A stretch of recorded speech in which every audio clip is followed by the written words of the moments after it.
The Storied Life of A.J. Fikry is a global bestseller, ranked #1 by American independent booksellers and libraries, selling out in 25 countries within a year. This novel by Gabrielle Zevin appears to be a simple tale of a bookstore owner but is truly a profound journey of loneliness, love, and redemption. Why does it transcend cultures and eras, blending readers' tears with laughter? Let's step into this island bookstore and follow A.J. Fikry's footsteps to discover how books illuminate the faint glow of life. The spark of creation, Zevin's inspiration and historical context. Gabrielle Zevin isn't your typical best-selling author. She's known for her keen insight into human nature and delicate prose. The Storied Life of A.J. Fikry, published in 2018, emerged during the digital reading boom when independent bookstores faced fierce competition from e-commerce giants like Amazon. Zevin has shared that her inspiration stemmed from an emotional attachment to the physical presence of books and a longing for reading communities. In an interview, she said, "A bookstore isn't just a place to sell books, it's a harbor for human connection." This belief infuses the novel with a warm, resilient undertone. The story is set on the fictional Alice Island in Massachusetts, inspired by Zevin's observations of New England's small towns. These towns, shaped by the ebb and flow of tourism, see bookstores as cultural landmarks yet teetering on the edge of survival. In the 2010s, independent bookstores dwindled globally. US data shows their numbers dropped from 2,200 in 2009 to 1,400 by 2015. Zevin weaves this reality into the novel, using A.J.'s bookstore to reflect the fragility and power of books in the digital age. The historical backdrop lends the story a sense of realism. A.J.'s bookstore symbolizes not just a personal dream but a requiem for traditional reading culture. Zevin masterfully intertwines personal fate with societal shifts, letting readers glimpse an era through A.J.'s solitude. Her writing is concise yet philosophical, as seen in the line, "The books we read shape our lives." This isn't just A.J.'s credo, it's Zevin's manifesto on the value of reading. Zevin's work is steeped in literary tradition. She references classics like Edgar Allan Poe's Tamerlane, which serve as both A.J.'s reading list and Zevin's homage to literature. Her prose blends humor and melancholy, whispering to readers, "Even in a cold world, books offer solace." This emotionally driven narrative makes the storied life of A.J. Fikry both intimate and universal. Zevin's background as an English literature major at Harvard shaped A.J.'s literary tastes, particularly his love for short stories. She once said short stories, with their brevity and depth, touch the soul in limited space. This preference is evident throughout the book. A.J.'s championing of short stories is both a character trait and Zevin's exploration of literary form. Zevin's upbringing in suburban New York, where she experienced the intimacy and alienation of small-town life, makes Alice Island's setting vivid and believable. Readers can almost smell the salty sea breeze and hear the bookstore's doorbell chime. During writing, Zevin worried the story might feel too personal to resonate widely. Her editor encouraged her to stay true to raw emotion, saying, "The most personal stories are often the most universal." This advice fueled the novel's success, as readers see themselves in A.J.'s struggles and find solace in the bookstore's warmth. Zevin's approach echoes E.B. White's reflection while writing Charlotte's Web, "When I write, I aim to move myself." Through sincerity, Zevin moved the world. Character arcs, A.J.'s loneliness and redemption. At the heart of the storied life of A.J. Fikry is A.J. Fikry, a bookstore owner reeling from his wife's death and trapped in despair. His journey begins in isolation but finds redemption through books and human connections. A.J. is no conventional hero. He's sharp-tongued, favors obscure short stories, and scoffs at popular fiction. Yet, his flaws make him relatable, a stand-in for the everyday reader. A.J.'s loneliness stems from the loss of his wife, Nicole, the bookstore's soul, and his link to the world. Her sudden death shuts him off emotionally, leaving him to drown in whiskey and memories. Zevin paints his despair vividly. "He felt like a forgotten book, its cover worn, its pages untouched." This metaphor captures A.J.'s inner turmoil and sets books as a recurring symbol of life. His sorrow isn't theatrical collapse but a quiet devastation, confined within the bookstore's walls, with only liquor and unread books for company. The turning point comes one winter night when an abandoned baby, Maya, is left in the bookstore with a note. Please care for her. She needs a home. A.J. initially resists, considering handing her to authorities. But Maya's laughter and innocent gaze make him pause. He fumbles through diaper changes, awkwardly learning to be a father. Zevin shows his transformation through details. He learned loving a child is more complex than loving a book, but infinitely more rewarding. Maya doesn't just change A.J.'s life, she redefines the bookstore's purpose. Her presence draws island residents, turning the bookstore from a lonely corner into a community hub.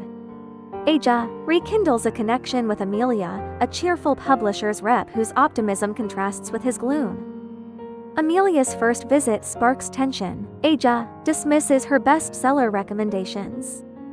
Yet, her sincerity softens him, and their love grows not in a flash but through shared books and conversations. Zevin writes, "Love, like a good book, requires patient reading." This slow burn romance feels authentic and powerful. Another key figure is Lambiasi, a local police chief indifferent to literature. Investigating Maya's origins, he's drawn into the bookstore and hooked by A.J.'s recommendation of Raymond Chandler's The Long Goodbye.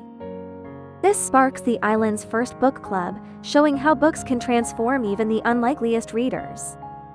Lambiasi's arc mirrors real-world stories, like the UK's Reading in Prisons program, where inmates find redemption through books like 1984. A.J.'s sister Isabel and her husband Daniel add complexity. Daniel, a charming but unfaithful best-selling author, strains his marriage to Isabel. A.J.'s disdain for Daniel and protectiveness toward Isabel highlight family bonds. Isabel's courage to face her truth mirrors A.J.'s growth. These arcs weave a tapestry. A.J. moves from isolation to openness, Maya from abandoned child to the bookstore's heart, Amelia from outsider to family, and Lambiasi from bystander to book lover. They prove books are more than words, they're bridges between people. A.J.'s transformation isn't smooth. Financial woes threaten the bookstore, and he doubts his ability as a father. Zevin captures the cost of growth. No one is born knowing how to love, but everyone can learn. A.J.'s redemption is a triumph of the human spirit, evolving from a self-pitying bookseller to a man living for Maya, Amelia, and the community. His story echoes poet Mary Oliver's question, "Tell me, what is it you plan to do with your one wild and precious life?" A.J. answers with books and love. The symbolism of books, a force for connection and healing. In the storied life of A.J. Fikry, books are more than products, they're vessels of emotion and memory. System: Zevin assigns each book a unique symbolic meaning, linking characters' fates. These books aren't just props, they're metaphors for life, carrying hope, love, and redemption. A.J.'s love for short stories, like Edgar Allan Poe's Tamerlane, reflects his obsession with pure literature. This tale of a mysterious expedition, full of metaphors and ambiguity, mirrors A.J.'s complex, unresolved inner world.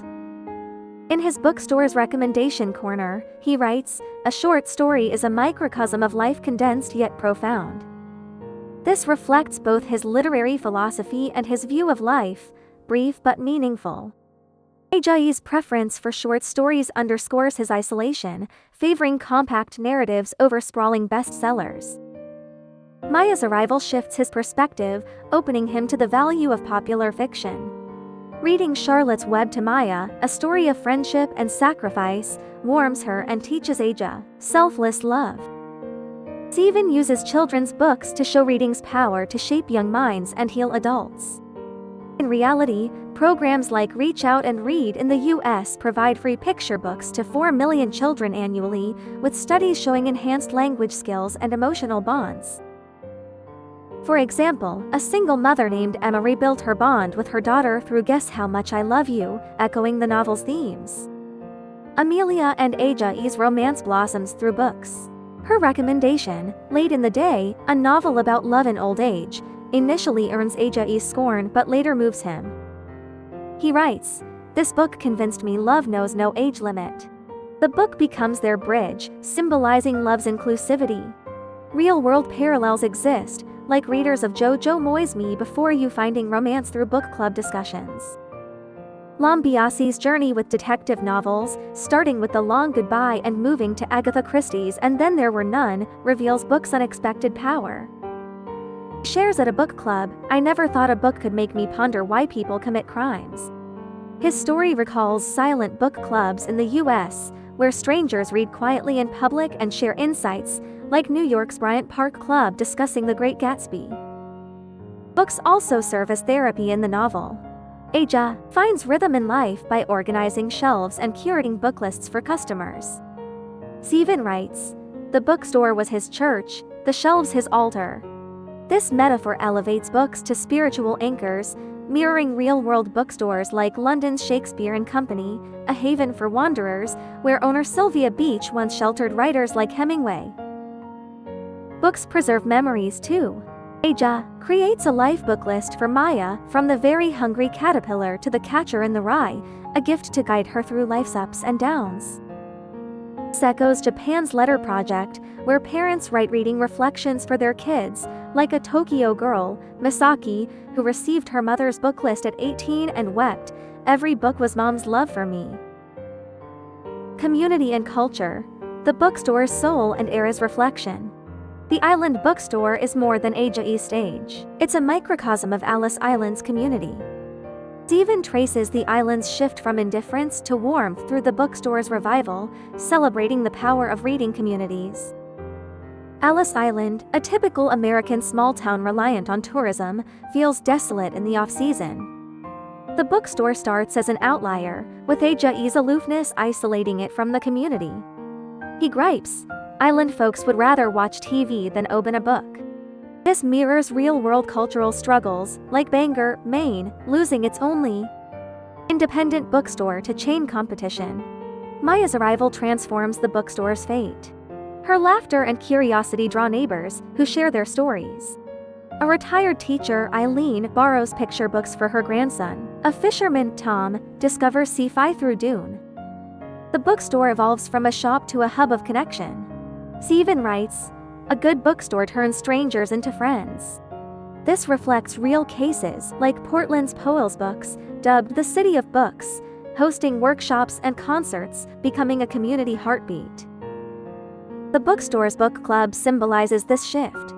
Lambiasi's mystery novel group draws teachers, fishermen, and tourists, discussing books like Keigo Higashino's The Devotion of Suspect X. A single mom, Nora, shares, "This book taught me love can drive people to terrible things." Such discussions mirror Portland's Real Book Club, active since the 1990s, fostering community through titles like Pride and Prejudice. The bookstore also reflects cultural shifts.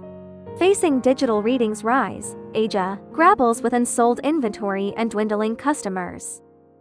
In a fit of rage, he burns unsold books, shouting, "Who needs paper books anymore?" Amelia's suggestions, e-book recommendations, social media, online book clubs help him adapt without betraying tradition. Real bookstores, like San Francisco's Green Apple Books, thrive with live streams and subscription services, with a 2022 live stream drawing 100,000 viewers and boosting sales by 30%. The bookstore embraces diversity too. A.J., once a literary snob, scorns bestsellers as trash but later recommends 50 Shades of Grey for tourists, writing, "Don't dismiss bestsellers. They spark a love for reading." This reflects cultural theorist John Fiske's idea, culture isn't just for elites, it's shared by all. The bookstore embodies this openness. It welcomes outsiders like Simon Brandon, an unemployed musician who lingers without buying. A.J. gifts him on the road, saying, "This is for someone searching for direction." Simon later plays guitar in the store, drawing crowds, much like Paris Shakespeare and Company offering beds to artists. Yet, the bookstore's revival comes at a cost. A.J.'s health declines, casting a shadow over its future. He plans for Maya to inherit its spirit, saying on his sickbed, "A bookstore isn't just a building, it's the books we read together." This moves readers to ponder, How do we preserve culture's flame? Real-world efforts, like the UK's Bookshop Day in 2023, drew 500,000 supporters for independent bookstores. Real-world lessons: the mutual redemption of books and life. The Storied Life of A.J. Fikry is more than a novel. It's a mirror reflecting the mutual redemption of books and life. It prompts us to ask, how do books change us? How do we protect them? These lessons resonate beyond Alice Island, touching every reader's reality. Books are medicine. A.J. heals from grief through books, Maya finds belonging in picture books, and Lambiasi discovers joy in mysteries. Real-world parallels abound, like the UK's bibliotherapy program, aiding 100,000 patients in 2019, including a veteran, James, who found purpose in The Hobbit. Books bridge people. A.J.'s bookstore turns strangers into friends, its book club uniting diverse voices. In China, One-Way Street Bookstore hosts 100 events yearly, drawing readers in 2023, fostering connections like Shanghai's JIC Books night reading events. Books preserve culture. A.J.'s bookstore is a cultural symbol, like Paris Shakespeare and Company, which raised €500,000 in 2022 for renovations. China's pioneer bookstore in Nanjing, dubbed China's most beautiful bookstore, drew 1 million visitors in 2023. Books pass down wisdom. A.J.'s book list for Maya is a legacy, akin to Sweden's Bookish Families Project, reaching 200,000 households in 2023. A mother, Lina, gifted her son Harry Potter with notes, "Be brave like Harry." Books are life's mirror. A.J. re-examines himself through reading, echoing Patti Smith's Just Kids, where she calls books her life's map. South African writer G.M. Coetzee found solace in Robinson Crusoe during a lonely childhood, much like A.J. The novel's lesson is mutual. Books save us, and we must save them. China's Hong's huge bookstores Bookish China donated books to 100,000 rural students in 2023, like Amina from Guizhou, who cherished The Little Prince. Books uplift the marginalized. A.J.'s gift to Simon echoes Brazil's Street Library Project, distributing 50,000 books to the homeless in 2023, inspiring people like Carlos, who found hope in Don Quixote. The novel also sparks reflection on digital-era reading. A.J. embraces e-books but cherishes paper's weight, scent, and soul. In 2023, global print book sales rose 5%, with readers sharing book-scent diaries online, echoing A.J.'s love for physical books. Cultural and global impact. The bookstore's universal resonance. The Storied Life of A.J. Fikry captivates beyond America, translated into over 30 languages and adapted into films and plays. It inspires bookstore revivals, its universal themes of books and humanity resonating globally. In Asia, it's a hit. Chinese readers relate to A.J.'s journey, with Douban reviews saying, "This book makes me want to open a bookstore even if just to save one book." In Japan, it's a healing tale, inspiring Tokyo's Suteya Bookstore's Midnight Book Club, drawing 100,000 participants in 2023. In Europe, it's a tribute to independent bookstores. French readers liken it to the Hunchback of Notre Dame's literary passion, with Paris Les Halles bookstore hosting orphan book clubs.